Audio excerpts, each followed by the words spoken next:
Assalamualaikum warahmatullahi wabarakatuh. Saya Marianum SPD, calon guru penggerak angkatan 10 Kabupaten Bengkalis, Provinsi Riau. Saya akan memaparkan modul 1.4 budaya positif dalam penerapan segitiga restitusi di demonstrasi kontekstual. Perkenalkan fasilitator kami yang baik hati, Ibu Roza Novita SPD AUD MPD, dan Bapak Joko Markuat sebagai pengajar praktik yang sangat ramah dan selalu terbuka. Penerapan segitiga restitusi untuk menumbuhkan disiplin positif pada peserta didik. Restitusi itu adalah proses menciptakan kondisi bagi peserta didik untuk memperbaiki kesalahan mereka sehingga mereka bisa kembali pada kelompok mereka dengan karakter yang lebih kuat. Menurut Gosen tahun 2004. Sebelum mempraktekkan segitiga restitusi, alangkah baiknya kita memahami dulu kebutuhan dasar manusia, khususnya kebutuhan dasar peserta didik kita. Yang pertama, peserta didik kita membutuhkan kasih sayang serta rasa diterima. Yang kedua, kebutuhan peserta didik kita membutuhkan kesenangan dan membutuhkan penguasaan dan juga kebebasan. Maka dari itu, sebagai pendidik, kita harus memahami dulu apa kebutuhan dasar dari peserta didik kita. Setelah kita memahami kebutuhan dasar peserta didik kita, dari itu kita juga harus mengetahui 3 sisi segitiga restitusi untuk menyelesaikan sebuah masalah. Yang pertama, menstabilkan identitas, yaitu mengubah identitas anak dari orang yang gagal karena melakukan kesalahan menjadi orang yang sukses. Yang kedua, validasi tindakan. Guru hendaklah memahami bahwa setiap tindakan yang dilakukan peserta didik adalah untuk memenuhi kebutuhan dasarnya, sehingga mendasari tindakan murid berbuat kesalahan.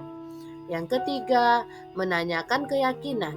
Ketika identitas sukses telah tercapai dan tingkah laku yang salah telah divalidasi, maka anak akan siap dihubungkan dengan nilai-nilai yang dia percaya dan berpindah menjadi orang yang dia inginkan.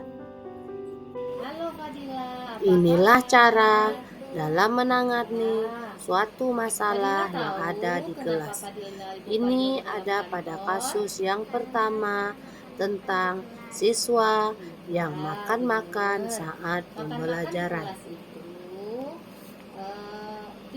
Inilah cara dalam menangani suatu masalah yang ada di kelas. Ini ada pada kasus yang pertama tentang siswa yang makan-makan saat pembelajaran. Inilah cara dalam menangani suatu masalah yang ada di kelas. Ini ada pada kasus yang pertama tentang siswa yang makan-makan saat pembelajaran. Keyakinan kelas apa yang Fadila langgar? Inilah cara dalam menangani suatu masalah yang ada di kelas. Ini ada pada kasus yang pertama tentang siswa yang makan-makan saat pembelajaran. Bagus, sarapan dari rumah dan tidak Inilah cara dalam menangani suatu masalah yang ada di kelas. Ini ada pada kasus yang pertama tentang siswa yang makan-makan saat pembelajaran. Salah satu contoh dan upaya dalam menangani sebuah kasus, yaitu siswa bermain dalam pembelajaran. Inilah kasus yang kedua. Ya, apa penyebabnya? Salah satu contoh dan upaya dalam menangani sebuah kasus, yaitu siswa bermain dalam pembelajaran. Inilah kasus yang kedua. Oke, Alwi, sekarang Salah satu Ibu tanya contoh lagi dan sama upaya Alwi, kenapa Alwi dalam bisa menangani bermain di dalam kelas? sebuah Apa kasus, penyebabnya? yaitu siswa bermain dalam Ya, karena Alwi pembelajaran. bosan ya belajar di Inilah dalam kelas. kasus yang kedua. Ya, oke.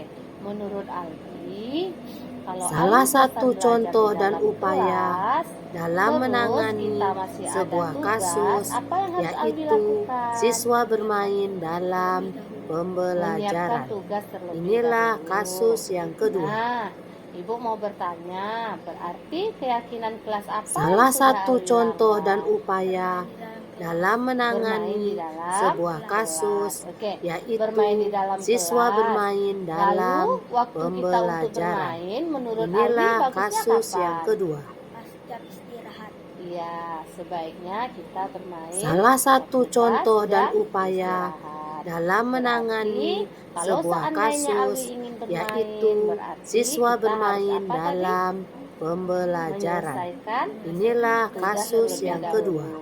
Baru kita bermain, dan kita tidak ada larangan untuk bermain. Salah satu Namun, contoh dan bermain upaya itu dilakukan dalam kapan? menangani sebuah Ya, pas jam kasus, istirahat. yaitu Oke, mudah-mudahan siswa Alwi bermain bisa dalam mempraktekkannya nanti. pembelajaran. Terima kasih, Alwi. Inilah kasus yang kedua.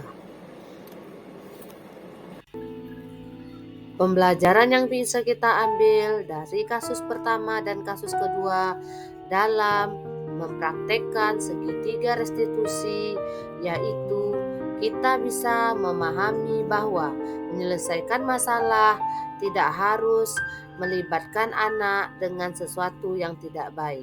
Namun libatkanlah anak agar disiplin positif tumbuh dari dalam diri anak itu sendiri, tidak ada paksaan dan tidak ada hukuman. Inilah pendapat peserta didik setelah para pendidik mempraktekkan segitiga restitusi dalam penyelesaian masalah. Inilah pendapat peserta didik setelah para pendidik mempraktekkan segitiga restitusi dalam penyelesaian masalah. Inilah pendapat peserta didik. Demikianlah praktek budaya positif yang sudah dijalankan dalam menangani masalah yang ditemui di sekolah melalui segitiga restitusi. Semoga bermanfaat. Wabillahi taufiq wal hidayah. Assalamualaikum warahmatullahi wabarakatuh. Salam guru penggerak.